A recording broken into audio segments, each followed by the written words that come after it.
ने मुदालियार आयोग के दोष और प्रतिवेदन के बारे में परिचर्चा की थी। और माध्यमिक शिक्षा आयोग में जो भी संकल्पनाएं दी दर्शिका थी। Darshika yes, yes ma'am. Are you ready for the class? Yes ma'am. चलो फिर दर्शिका, आप अपना प्रेजेंटेशन स्टार्ट कीजिए। All the best Darshika. Thank you ma'am. Good afternoon class. Good afternoon ma'am. Good afternoon ma'am. Good afternoon ma'am. जैसा कि आप सभी जानते हैं कि पिछली 2 कक्षाएं हम मुदालियार आयोग डिस्कस कर चुके हैं। इसी क्रम में हम आगे अभी तक हम लोगों ने मुदालियार आयोग का प्रतिवेदन और उसके माध्यमिक शिक्षा के दोष देखे हुए थे। और उसी क्रम में हम ये देख रहे थे कि माध्यमिक शिक्षा की जो संकल्पना है उसको भी अध्ययन कर चुके थे। अब माध्यमिक शिक्षा के उद्देश्यों पर चर्चा कर रहे थे कि माध्यमिक शिक्षा के जो उद्देश्य रखे गए थे कि कोई भी शिक्षा यदि आती है, कोई भी नीति आती है तो उसका कोई ना कोई उद्देश्य अवश्य है जो कि बालकों को केंद्र बिंदु मानकर रखा जाता है उद्देश्य। उसी उद्देश्य के अंतर्गत हमने पहला बिंदु डिस्कस कर लिया था, लेकिन फिर से हम थोड़ा सा प्रकाश डाल लेते हैं उसमें। संपूर्ण व्यक्तित्व का विकास। जैसा कि आयोग ने कहा कि छात्रों के व्यक्तित्व का पूर्ण विकास जो है वो बहुत ही महत्वपूर्ण होता है, वो होना ही चाहिए। बालक का संपूर्ण विकास तभी हो सकेगा जब उसे पूर्ण रूप से शिक्षा दी जाएगी, अच्छी शिक्षा मिलेगी और बालक की अंतर्निहित शक्तियों का विकास किया जाएगा। और अंतर्निहित शक्तियों पर कुछ ऐसे बिंदु है जैसे कि सामाजिक, सांस्कृतिक, नैतिक एवं चारित्रिक, इन सभी बिंदुओं पर प्रकाश डालते हुए उसे व्यवहार कुशल बनाने का प्रयास किया जाएगा। इसी क्रम में दूसरा बिंदु है आधुनिक लोकतंत्र की नागरिकता का विकास। आधुनिक युग जो है, जो हमारा लोकतांत्रिक है, हम एक ऐसे भारत में रह रहे हैं जहाँ पर लोकतंत्र को बढ़ावा दिया गया है कि हम अपनी बात कह सकते हैं। लोकतंत्र ही प्रभावी है। आयोग ने कहा कि छात्रों में विश्व प्रचलित लोकतंत्री सिद्धांतों के प्रति जागरूकता उत्पन्न करने का लक्ष्य रखा है। आयोग ने जो लक्ष्य रखा वो ये था कि जो लोकतांत्रिक सिद्धांत हैं उनके प्रति छात्रों का जागरूक होना अत्यावश्यक है। उनको जागरूक करना, जब वो जागरूक होंगे तब वो अब बाकी चीज़ों को समझेंगे और उन पर विचार मंथन कर सकेंगे। ये इन सिद्धांतों के अंतर्गत छात्रों को समानता, सहयोग, धैर्य, सहनशीलता, धर्मनिरपेक्षता, भाईचारा, प्रेम, न्यायप्रियता और समाजवाद की शिक्षा दी जानी चाहिए। यानी लोकतंत्र की शिक्षा, लोकतंत्र जो है एक अच्छा नागरिक बनाने के लिए कुछ जो होते हैं, जो बातें होती है उन पर हमें विशेष ध्यान देना होता है। जो जैसे कि छात्रों में समानता के भाव को प्रेरित करना, उनको इस चीज़ से ज्ञात कह सकते हैं कि उनसे जोड़ने का प्रयास करना है कि सभी बच्चों में समानता की भावना वो समझ सकें कि हमें सभी के बीच में रहना है और कैसे समान व्यवहार करना है, सभी से कैसे प्रेम व्यवहार करना है। और सहयोग की भावना अवश्य रखनी है कि हम अगर कहीं जैसे कक्षा में रहते हैं और कहीं बच्चे कहीं खेलने जाते हैं या परिवार में रहते हैं तो हमें उन सब के प्रति कैसे संवेदनाएं रखनी है, किस प्रकार से हमें उनका सहयोग करना है। और अगला है कि धैर्य। धैर्य कैसे? जब हम अपने अंदर सहयोग की भावना रखेंगे, समानता को, कहीं ना कहीं हमारे अंदर ये चीज़ें, धैर्य भी आने ही लगता है। ये मेच्योरिटी लेवल भी कह सकते हैं कि बच्चे में धीरे धीरे डेवलप होने लगता है। जब हम कुछ जैसे संवेगात्मक रूप से कुछ चीज़ों को डालने का प्रयास करते हैं बालक में, तो वो धैर्य भी आता है, तो बच्चा सुनता है, समझता है।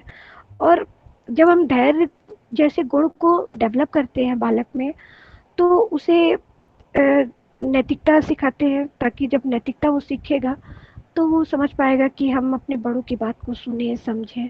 जब सुनेंगे समझेंगे तभी हम अपने अंदर की शक्ति को, जो धैर्य रूपी शक्ति है, उसको और विकसित कर पाएंगे कि हम कितना अपने अंदर अपने आप को कितना धैर्यवान बना सकते हैं। अब सहनशीलता, तो सहनशीलता और धैर्य दोनों एक ही जैसे गुण है कि सहनशीलता होगी तभी धैर्य भी बन पाएगा। और धर्मनिरपेक्षता कि अब जो हमें शिक्षा इस समाज में, अब शिक्षा जो दी जा रही है उसमें हम ये देखेंगे कि हम जाति धर्म इन सब से अलग हटकर बात करना चाहते हैं। धर्मनिरपेक्षता है कि करना भी चाहिए, और हमारी जो माध्यमिक शिक्षा आयोग ने जो प्रस्तुत की उसमें इस बिंदु को भी ध्यान में रखा गया कि जो शिक्षा हो वो वैदिक कालीन या फिर ब्रिटिश कालीन या बौद्ध काल की शिक्षा, मुस्लिम कालीन शिक्षा, इन सभी शिक्षा, जो भी शिक्षा दी जा रही थी उन सबको देखते हुए हम उस शिक्षा को ग्रहण करें जो कि ना जाति से जुड़ी हो, ना धर्म से जुड़ी हो, ना ही किसी लिंग से जुड़ी हो। हर पक्ष को बिल्कुल किनारे करते हुए हम समझ कर आगे बढ़े कि हम सिर्फ विकास की बात करें, ना ही हम धर्म की बात करें, ना ही किसी और ऐसे मुद्दे को उठाएं जो कि हमारे बीच में मतभेद को उत्पन्न करे, या हमारे बीच की जो कड़ी है जो हमें जोड़े रखती है उसको तोड़ने का काम ना किया जाए, और उसको जोड़ते हुए हम विकास की दिशा में काम करें। आगे भाईचारा की भावना या प्रेम, न्यायप्रियता।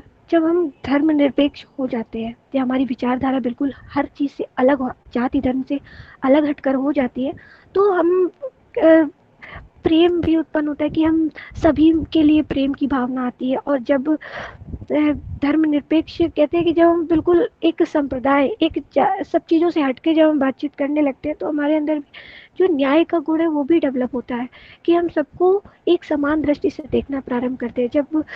जब न्याय की बात आती है तो हम सही और गलत, जब एक शिक्षा ही माध्यम है जो हमें सिखाती है कि सही और गलत क्या है उसको सीखे समझे, तो जब शिक्षा होगी तभी हम इस चीज़ को डेवलप कर पाएंगे कि हम सबको एक समान दृष्टि से देख पाएंगे। और समाजवाद की शिक्षा दी जानी चाहिए। तो इसी बिंदु के अंतर्गत जो बालक है उसे समाजवाद की शिक्षा भी देनी चाहिए कि वो समाज में कैसा वातावरण है, उसको उस वातावरण में किस प्रकार का एडजस्टमेंट करना है, किस प्रकार अपने आप को समायोजित करना है, ये सब चीज़ें हमें उस शिक्षा के माध्यम से देनी चाहिए ताकि वो एक कुशल नागरिक बन सके। छात्रों में इस प्रकार की विचारधारा विकसित की जानी चाहिए जो उन्हें भेदभाव रहित लोकतांत्रिक समाज की स्थापना के लिए प्रेरित करे। छात्रों में ऐसी विचारधारा यानी उत्पन्न की जाती, शिक्षा ही वो माध्यम है जिससे हम अपने छात्रों में नवीन विचारधारा या सभी पक्षों से अलग एक नई विचारधारा को उत्पन्न कर सकते हैं। भेदभाव रहित जो विचारधारा होगी और जो हमारे समाज को एक नवीन दिशा की ओर स्थापित करने के लिए कार्य करेगी, ऐसी विचारधारा हमें बालकों में उत्पन्न करनी चाहिए। इसके लिए उनमें अब नई विचारधारा कब उत्पन्न होगी, जब हम कुछ नए तथ्यों को लेकर आएंगे, जब हम कुछ नई चीज़ों को जोड़ने का प्रयास करेंगे जिससे हमारा बालक बिल्कुल हर चीज़ से हटे। और जब वही बात कह सकते हैं कि जब हम एक जैसे छोटे कमरे में अगर हमें रख दिया जाए तो हम केवल एक छोटे कमरे तक ही सोच पाएंगे कि इस कमरे में ये चीज़ें हैं, ये सारी चीज़ें रखी हुई है, किताबें हैं, टीवी है, फ्रिज है, ये सब चीज़ें। अगर हमें घर में रख दिया गया है या हम विद्यालय पहुंचा दिए गए, बच्चा जब विद्यालय पहुंच गया तो उस छोटे कमरे से विचार एक कक्षा की जो यात्रा है, आप देखिए कि कितनी अलग हो जाती है। एक बालक सारी चीज़ों को भूल जाता है कि उसके कमरे में क्या क्या रखा हुआ था, वो सब चीज़ें हट गई। जब वो विद्यालय पहुंच गया तब उसने देखा कि विद्यालय में कैसे कैसे लोग हैं, किस संप्रदाय से लोग हैं, हमारे शिक्षक कैसे हैं, उनकी विचारधारा कैसी है। तो जब तक हम बच्चे को नई चीज़ें नहीं देंगे तब तक उसकी विचारधारा बिल्कुल संकीर्ण होकर रह जाएगी, वो बढ़ ही नहीं पाएगी। तो बालक की जो विचारधारा है उसको विस्तृत बनाने के लिए हमें कुछ ना कुछ नवीन परिवर्तन करने होंगे। उन परिवर्तनों में मौलिक चिंतन, जो बालक है उसके अंदर मौलिक चिंतन का भी विकास करने का प्रयास करेंगे कि वो जो हमारी वास्तविकता है उसको जानते हुए चिंतन करे। अब अपने आप को देखते हुए वो विचार करे कि हम और क्या अच्छा सोच सकते हैं अपनी स्थिति को जानते हुए। परोपकार परोपकार की भावना को उत्पन्न कर सके, बिना किसी इस भाव के कि हम अगर किसी पर कोई उपकार कर रहे हैं या हम किसी की कोई सेवा कर रहे हैं तो बदले में हम भी उस चीज की अपेक्षा करते हैं। तो ऐसी चीजों को हम अपने बालकों से दूर रखने का प्रयास करेंगे और परोपकार की भावना को डालने का प्रयास करेंगे। उससे उससे बालक को उन चीजों से अवगत कराएंगे जो बिल्कुल उसके विचार को अलग करें। जैसे मुखर अभिव्यक्ति, इससे पहले जो हम लोगों ने बिंदु पढ़ा था कि संपूर्ण व्यक्तित्व का विकास, ये उसके अंतर्गत आता है कि जब बालक का व्यक्तित्व विकास हो रहा है तो जब व्यक्तित्व विकास उसका हो जाएगा तो वो एक समाज में खुद को एस्टेब्लिश करेगा और उसके उपरांत ही वो कुछ बोलने का, मुखर अभिव्यक्ति का जो अभिव्यक्ति है उसके अंदर वो विकसित होगी, वो अपनी बात कहने में सक्षम हो पाएगा। राष्ट्र प्रेम, जब अच्छा नागरिक बनेगा तो उसकी विचारधारा भी बिल्कुल बदली हुई होगी, राष्ट्र के प्रति प्रेम उत्पन्न होगा और हमारे देश के प्रति, समाज के प्रति और समाज में रह रहे लोगों के प्रति विश्व बंधुत्व की भावना विकसित हो पाएगी। और अंतर्राष्ट्रीय सद्भावना, जो तो जैसे कि हम लोग देखते हैं कि आज कितना आतंकवाद फैला हुआ है, सबके अंदर कितनी मतलब एक अलग सी चीजें आ गई, कोई किसी से मतलब नहीं रखना चाहता, कोई किसी से मतलब नहीं रखता है और सबके लिए द्वेष की भावना, बदले की भावना, इन सब चीजों से हट के हमें अपने बालक को एक नई दिशा देनी है। इन गुणों को विकसित किया जाना चाहिए, ऐसा माध्यमिक शिक्षा आयोग का उद्देश्य था। हम अगले उद्देश्य की ओर बढ़ते हैं, व्यावसायिक विकास। आज का युग औद्योगिक और तकनीकी के क्षेत्र में बहुत आगे बढ़ चुका है। जैसा कि हम सब जानते हैं कि हम जो भी शिक्षा लेते हैं हम ये सोचते हैं कि हम जो जिस फील्ड की एजुकेशन ले रहे हैं हमें सिर्फ उसी के बारे में बात करनी, उसी के बारे में सोचना, हम ये बिल्कुल अपनी ही दिशा में बढ़ते जाते हैं। और छात्रों में व्यवसायिक कुशलता का विकास करना, तो जब हम अपने बालक को, चूंकि निर्माण काल यही हो रहा है, माध्यमिक शिक्षा ही निर्माण कर रही है बालक के अच्छे व्यक्तित्व को या व्यवसाय को, जो उसकी, तो हमें यहाँ उद्देश्य ये रखना बहुत जरूरी हो गया कि व्यवसायिक चिंतन जब उसके अंदर होगा कि वो किस स्ट्रीम को चुनना चाहता है, वो किस व्यवसाय को चुनना चाहता है, उसके प्रति उसकी अच्छाई क्या है, उसमें बुराई क्या है, वो खुद को उसमें स्थापित कर पाएगा कि नहीं कर पाएगा, इन सब चीजों को रखने का उद्देश्य रखा। और ये प्रमुख उद्देश्य था कि छात्रों में व्यवसायिक कुशलता, यानी अगर हम अपने बालक को एक जैसे टेक्निकल चीज़ें होती हैं, जैसे आईटीआई हो गया, पॉलिटेक्निक हो गया, या फिर आईआईटी में जो कोर्सेज चल रहे हैं, या हमारी यूनिवर्सिटी में भी और भी कई कोर्स चलाए जा रहे हैं, जब उनका ज्ञान होगा बालक को तब वो सुनिश्चित कर पाएगा कि हम आगे कौन सी फील्ड चुनेंगे। जब उसे ज्ञान ही नहीं होगा तो वो अपनी फील्ड का चुनाव नहीं कर पाएगा, अपने क्षेत्र का चुनाव नहीं कर पाएगा। और माध्यमिक शिक्षा का यही प्रमुख उद्देश्य मान सकते हैं, क्योंकि अगर बालक का निर्माण हमने कर दिया, बालक के व्यक्तित्व का निर्माण कर दिया और हम उसे ऐसे शिक्षा भी प्रदान कर रहे हैं, और अगर वो अपने व्यवसाय को ही चुनने में असमर्थ हो जाए या अपने आप को ही समझ ना पाए कि हमारा जो उद्देश्य है वो क्या है, तो उसके लिए कहीं ना कहीं वो नकारात्मक होगा। इस इस स्तर पर छात्रों की व्यावसायिक शिक्षा इस प्रकार की होनी चाहिए जिससे वे बिना किसी हीन भावना के शिकार हुए अपने लिए किसी संतोषप्रद व्यवसाय का चयन कर सके और अपने जीवन को आर्थिक दृष्टि से सफल बना सके। यानी कि जो बालक है उसके अंदर अब व्यवसाय चयन तो हमने उसे सिखा दिया कि आपने व्यवसाय चुन लिया, अब अपने अकॉर्डिंग, अपनी रुचि के अनुसार हम व्यवसाय का चयन कर रहे हैं, लेकिन बालक में उन चीज़ों को भी डेवलप करना हमारा ही दायित्व हो जाता है कि आपने अपनी रुचि के अनुसार अपने व्यवसाय का चयन किया है तो उसमें आप अपने कहीं ना कहीं इतना अच्छा करने का प्रयास करो ताकि जो असंतोष की भावना है वो उत्पन्न ही ना हो। जब आप अपना बेस्ट देने की कोशिश करते हैं तो आपके अंदर वो असंतोष की भावना उत्पन्न ही नहीं होती है।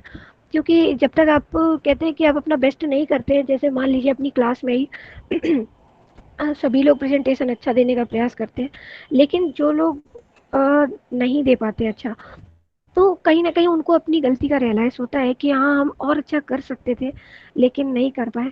तो जब हम अपना अच्छा देंगे, अपना बेस्ट करने का प्रयास करेंगे, तो हमारे अंदर असंतोष जो है वो उत्पन्न ही नहीं होगा। हमारे बालकों में भी हमें यही हमारा उद्देश्य है कि हम उनके अंदर उन चीज़ों को, निगेटिव चीज़ों को से दूर रखने का प्रयास करें और उनके अंदर सकारात्मक चीज़ों को डालने का प्रयास करें। हीन भावना जैसी चीज़ों से दूर रखें, असंतोष उसका जो व्यवसाय है उससे उसको जोड़ने का प्रयास करें, ताकि वो अपने आप को संतुष्ट कर सके, अपने अंदर संतोष की भावना को उत्पन्न कर सके। अगला बिंदु है इसी क्रम में नेतृत्व की क्षमता का विकास।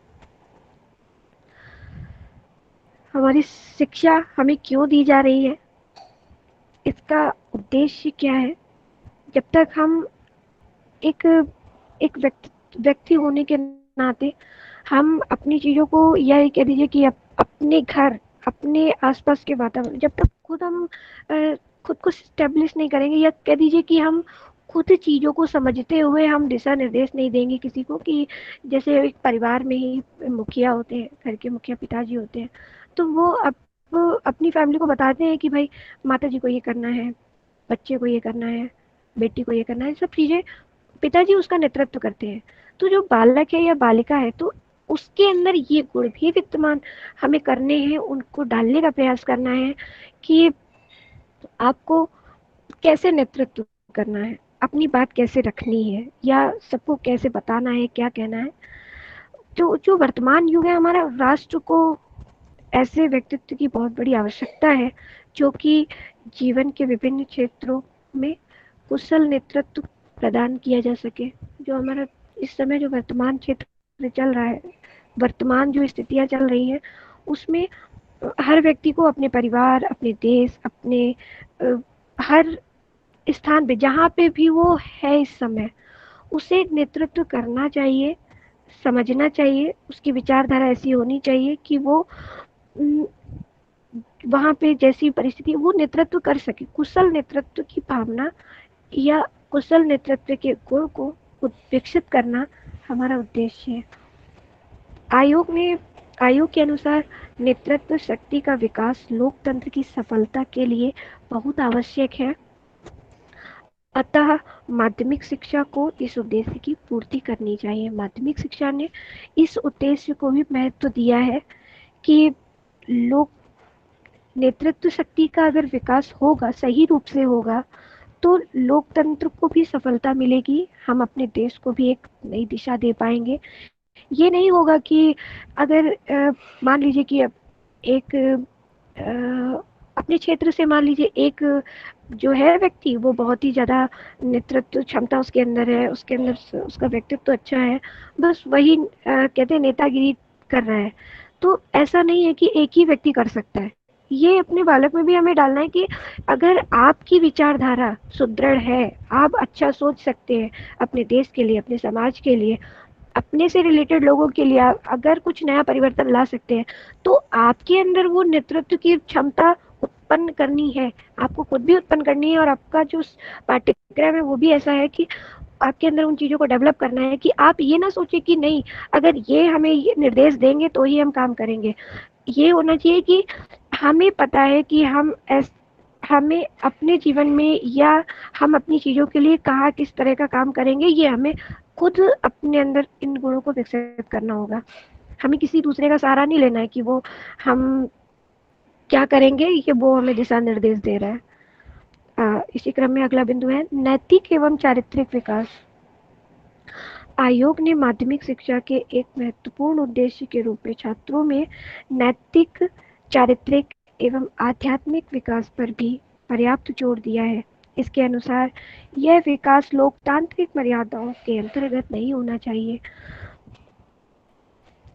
आयोग ने इसको भी इस बिंदु को भी बहुत ही अधिक जोर दिया है, क्योंकि अगर हम बालक को शिक्षा दे रहे हैं और उसे एक दिशा भी दे रहे हैं कि वो कैसे कार्य करेगा, कहाँ क्या करेगा, व्यवसाय कैसे करेगा। और अगर हम अपने नैतिक मूल्यों को ही छोड़ दें तो क्या बालक का संपूर्ण विकास हो पाएगा? नहीं हो पाएगा। एक बालक के सार्वभौमिक विकास के लिए उसके हर पक्ष को ध्यान में रखना बहुत ही आवश्यक होता है। उसमें नैतिक मूल्य जो होते हैं या नैतिक विकास जो होता है वो बहुत ही आवश्यक होता है। हम बचपन से ही सीखते आ रहे हैं कि हमारे नैतिक मूल्य ये हैं, हमारे नैतिक विकास की हम माता पिता के साथ कैसा व्यवहार करना है, हमारे समाज में कैसा व्यवहार करना है, हमारे बड़े हैं उन्हें कैसे रिस्पेक्ट देनी है, कैसा आचरण रखना है अपना। ये सबसे अहम बिंदु हो जाता है। कहते हैं कि अगर किसी ने कहा है कि मुझे नाम नहीं याद आ रहा कि अगर जिस व्यक्ति का खुद का चरित्र नहीं है वो एक मृत मृत मृतक के समान है। यानी अगर आपका खुद का एक चरित्र नहीं है, आप बिल्कुल, तो आप अपने आप को समाज में कहीं ना कहीं, आप अगर गलत कार्य में लिप्त हैं तो आपके अंदर नकारात्मक चीजें उत्पन्न होती है, आप पॉजिटिव एनर्जी के साथ में समाज में खड़े ही नहीं हो पाते हैं। तो इन सब चीजों से अलग हटके हम अपने चरित्र को सुदृढ़ बनाएं और नैतिक गुणों को अपनाते हुए अपने समाज में कुछ नई चीजों को नई दिशा देते हुए अपने आप को एक अच्छे व्यक्तित्व के रूप में प्रस्तुत करें। ये हमारे माध्यमिक शिक्षा आयोग के ये प्रमुख उद्देश्य थे। इसी क्रम में हम आगे बढ़ते हैं कि माध्यमिक शिक्षा की प्रशासनिक व्यवस्था। आयोग ने प्रशासनिक व्यवस्था किस प्रकार की दी है वो देखेंगे। पहला बिंदु है, सभी प्रदेशों में प्रांतीय शिक्षा सलाहकार परिषदों का गठन किया जाए जो केंद्रीय शिक्षा सलाहकार परिषद के संपर्क में रहकर राज्यों के शिक्षा का प्रशासन चला सके। प्रशासनिक व्यवस्था से तात्पर्य है कि हम कोई भी कमेटी या फिर कोई भी संस्था चला रहे हैं तो उसके कुछ ना कुछ हम रूल रखते हैं कि प्रशासनिक व्यवस्था से कि हम कैसे उसका संचालन कैसे करेंगे, वहाँ की व्यवस्था कैसे रखेंगे, कौन सी कमेटियों का गठन करेंगे जिससे कि हम अपने जो हमारा जो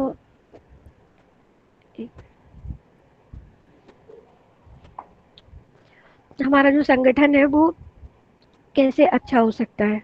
हम इन्हीं सारी चीज़ों को, हम अपने समुदाय को सब देखते हुए जो प्रशासनिक व्यवस्था है उसको सुदृढ़ बनाने के लिए हम कुछ लोगों का भी, कुछ कमेटी का भी चयन करते हैं जिससे कि वो हमारी प्रशासनिक व्यवस्था को बिल्कुल डगमग ना होने दे, उसको सुचारू रूप से बनाने का प्रयास करें।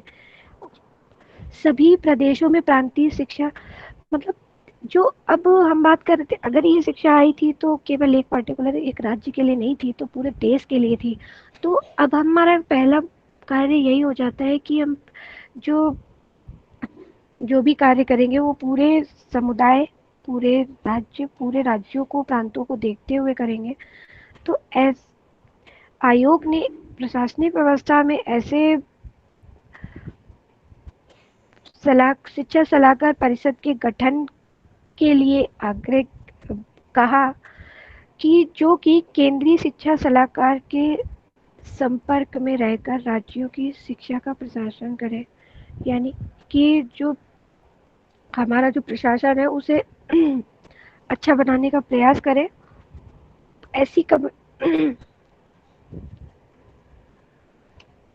ऐसी कमेटियों का गठन करें जो कि हमारी संस्था को सुचारू रूप से चलाए। अगला बिंदु है, शिक्षा निदेशक के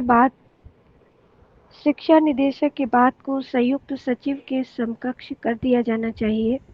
इस पद पर नियुक्त व्यक्ति को शिक्षा मंत्री के साथ विचार विमर्श करते रहना चाहिए। इसका एक प्रशासनिक कार्य को चलाने के लिए हमें कई पद निर्धारित करने होते हैं कि किस व्यक्ति का कौन सा कार्य है। सभी कार्य अगर एक ही व्यक्ति पर छोड़ दिए जाएंगे तो वो कहीं ना कहीं डिसबैलेंस हो जाएगा, वो व्यवस्था को चला ही नहीं पाएगा सुचारू रूप से। तो अपनी संस्था को या अपनी उस अपने किसी भी विद्यालय को या किसी भी जो भी काम कर रहे हैं हम, उसको सुचारू रूप से सही ढंग से चलाने के लिए हमें अपने कार्य को कई भागों में विभक्त करना होता है और उनमें से किसी ना किसी एक व्यक्ति को वो सौंपने होते हैं, ताकि वो अपने जो हमारा जो भी संस्था है उसको सुचारू रूप से चलाने में हमारा सहयोग कर सके। उसी क्रम में आयोग ने कहा कि शिक्षा निदेशक जो एक दायित्व है जिसका, उसको संयुक्त सचिव के समकक्ष कर दिए कर दिया जाना चाहिए, जिससे कि वो शिक्षा मंत्री से पर विचार विमर्श कर सके कि हमारे नीतियाँ कितनी अच्छी चल पा रही है, कितनी नहीं चल पा रही है, या फिर शिक्षा में जो और भी मूल जो परिवर्तन करने चाहिए। तो जब तक कि हम एक यहाँ पे दो चीजें आ गई, एक हो गई सरकार और एक हो गया जो ये कमेटी जो बनाई जा रही थी। तो सरकार तो हर अपने स्तर से काम कर रही है, अपनी चीजें वो जैसे सोच पा रही, जैसे मंत्री आ रहे हैं वैसे काम कर पा रहे हैं। लेकिन एक जो ये जो एक आयोग का गठन है, वहां पे बिल्कुल एक कह दीजिए कि अच्छे व्यक्तित्व वाले लोग हैं सब, और शासन में भी अच्छे व्यक्तित्व के ही लोग हैं। लेकिन जो एक केंद्र में जो सरकार है, उसकी विचारधारा अलग होती है। वो सिर्फ नेतृत्व काम काम करती है कि हमें वोट बैंक है, उस चीज़ों पर काम करती है। और जो हमारी ये जो कमेटियां बन रही है, ये एक नई विचारधारा को लेके समाज के लिए कार्य करती है। तो यदि दो लोग मिलकर कार्य करेंगे, तभी हम अपनी शिक्षा को या फिर अपने समाज को एक नई दिशा दे पाएंगे। अगर हम दो लोग अलग अलग कार्य करेंगे कि एक दूसरे क्षेत्र में काम कर रहा है, एक दोनों का कोई मेल ही नहीं है, दोनों आपस में एडजस्टमेंट नहीं कर पा रहे हैं, मीटिंग नहीं कर रहे हैं कि हमें और अच्छा अपने देश के विकास के लिए और क्या अच्छा करना चाहिए, तो चीज़ें बिल्कुल अलग हो जाती है। अगला बिंदु है, सभी क्षेत्रों में माध्यमिक शिक्षा परिषद का गठन किया जाना चाहिए। शिक्षा निदेशक परिषदों का पदेन अध्यक्ष होगा।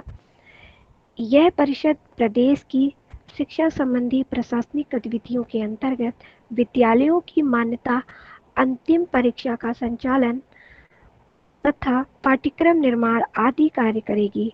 जब दो लोग मिलकर कार्य करेंगे तो हम ये देख पाएंगे जो हमारी शिक्षा है उसको हम सुदृढ़ बना पाएंगे, हमारा पाठ्यक्रम जो है वो भी अच्छे से अच्छा उसमें परिवर्तन कर पाएंगे, उसका निर्माण कर पाएंगे।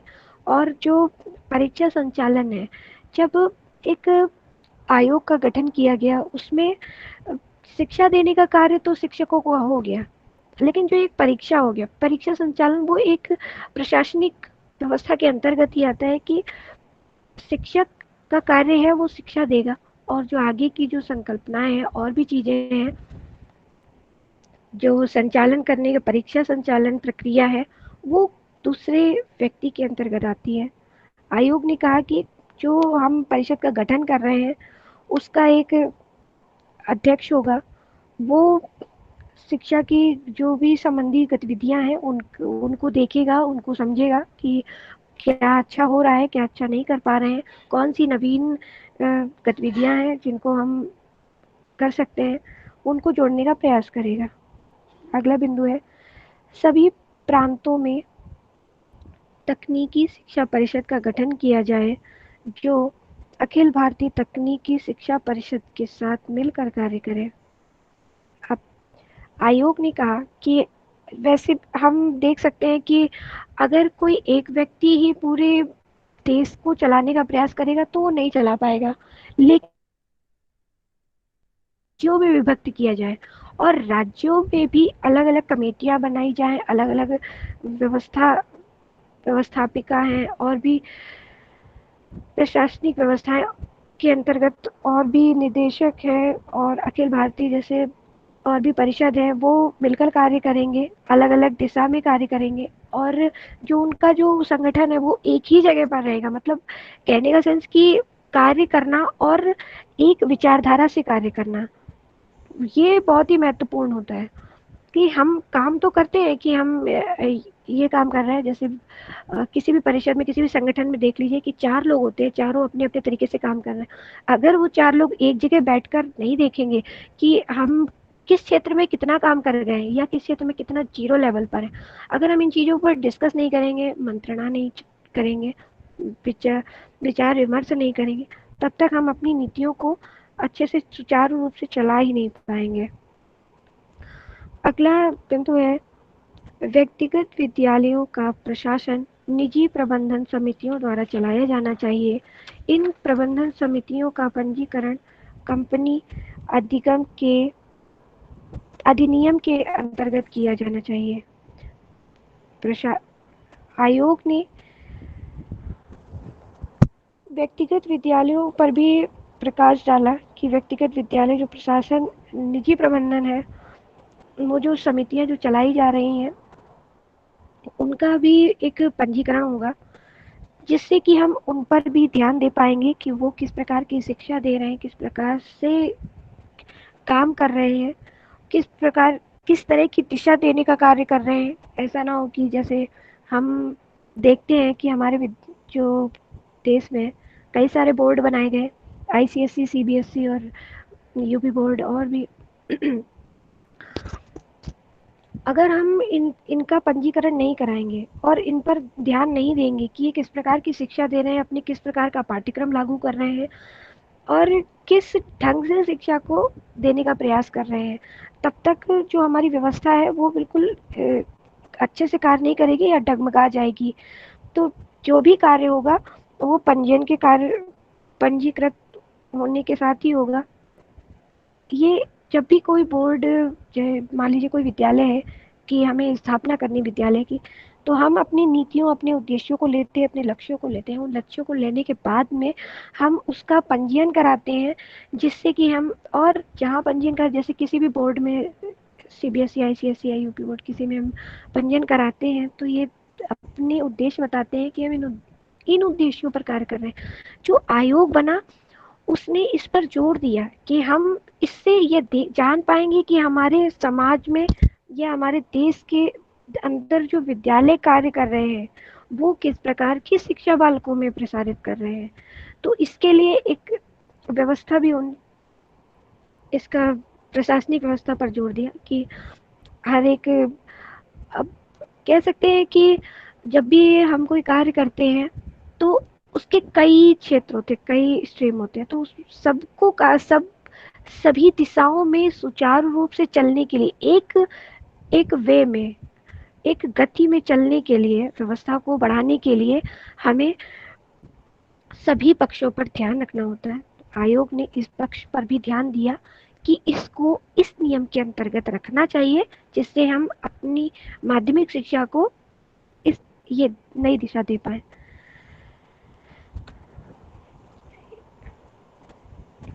इसी के अंतर्गत आयोग ने माध्यमिक शिक्षा की संगठनात्मक व्यवस्था को देखा।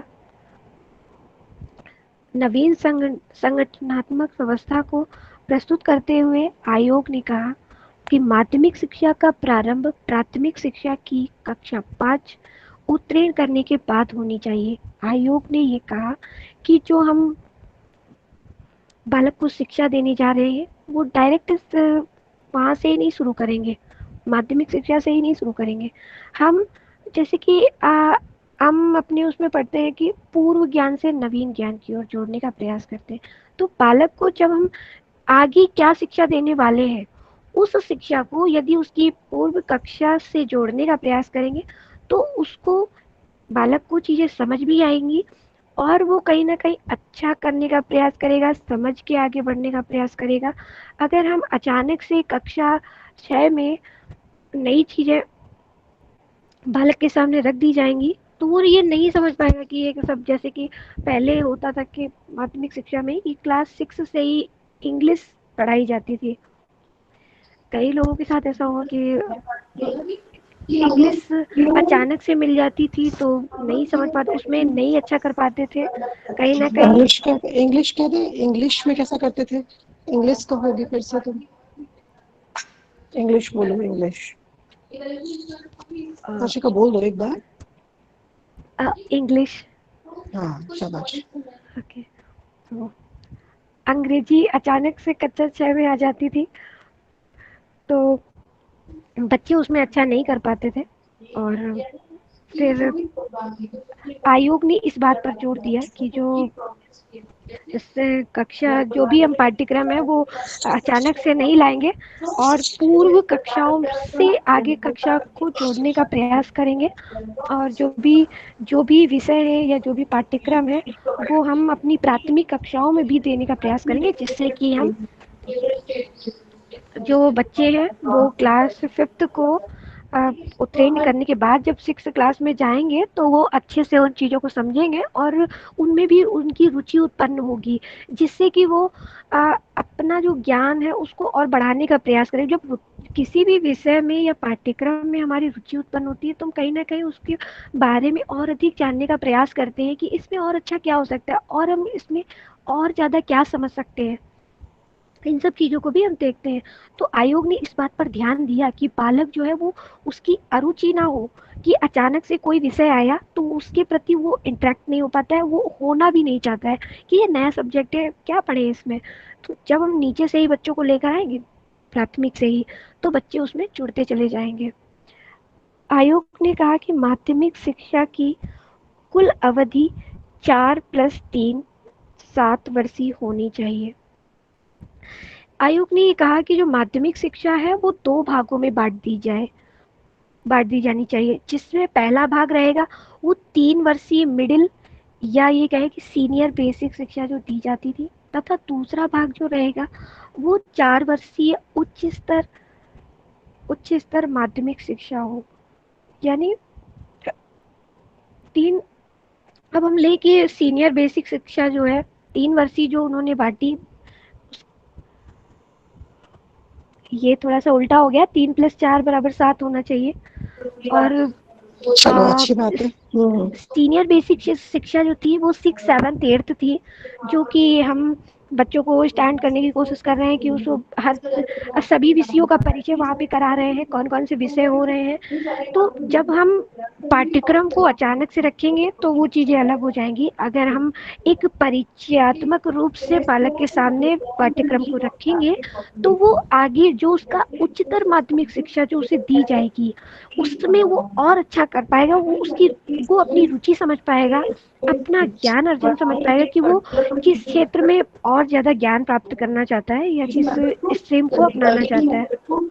आधी दिख रही है आगे जो स्लाइड्स आधी दिख रही है बेटा, थोड़ा सा इसको टुवर्ड्स लेफ्ट हैंड शिफ्ट करो। कैसे क्या हो रहा है, ये ज्यादा जूम्ड हो रही है ये? हाँ मैम, हम लोगों को भी यादें दिख रही है मैम। अब सही है। नहीं है, नहीं है। ये नहीं है।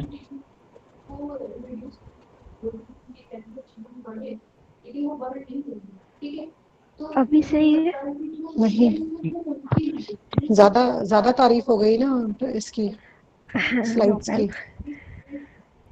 नेटवर्क इशू ये हो सकता है। इसको रीशेयर करना पड़ेगा, शायद रीशेयर करना पड़ेगा। चलो कोई बात नहीं, आज तुम इसमें इतना जितना पढ़ाया है इससे आप क्वेरीज ले लो, कल जब दोबारा इसको रीशेयर करोगी तो फिर ये तब ठीक हो पाएगा। यस है ना? मैम। जितना पढ़ाया ओके मैम। उससे आप थोड़ा सा क्वेरीज ले लीजिए, पूछ लीजिए। अभी तक की जितने भी बिंदुओं पे हमने चर्चा की है, क्या किसी का कोई प्रश्न है इससे?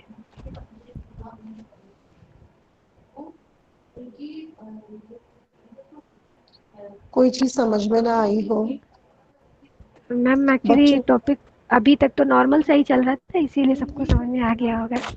हाँ सॉर्ट ऑफ रिविजन हो रहा है ना, सॉर्ट ऑफ रिविजन हो रहा है। और इसके यस अलावा मैं मैम। ये कहना चाहूंगी, धीरे धीरे धीरे धीरे खुद पढ़ना शुरू करो, एग्जाम्स की यस मैम। तैयारी करो। तुम लोगों को एग्जाम्स देने होंगे, तुम लोगों को एग्जाम्स देने होंगे, है ना? Yes ma'am.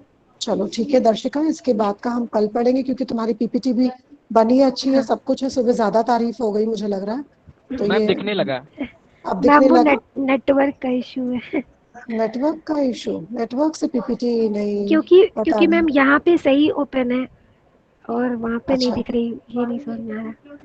चलो कोई बात नहीं, इसके आगे का हम कल की क्लास में पढ़ेंगे। With this I and today's class. Thank you everyone. Thank you thank you ma'am. Ma'am. Thank you ma'am. Thank you ma'am.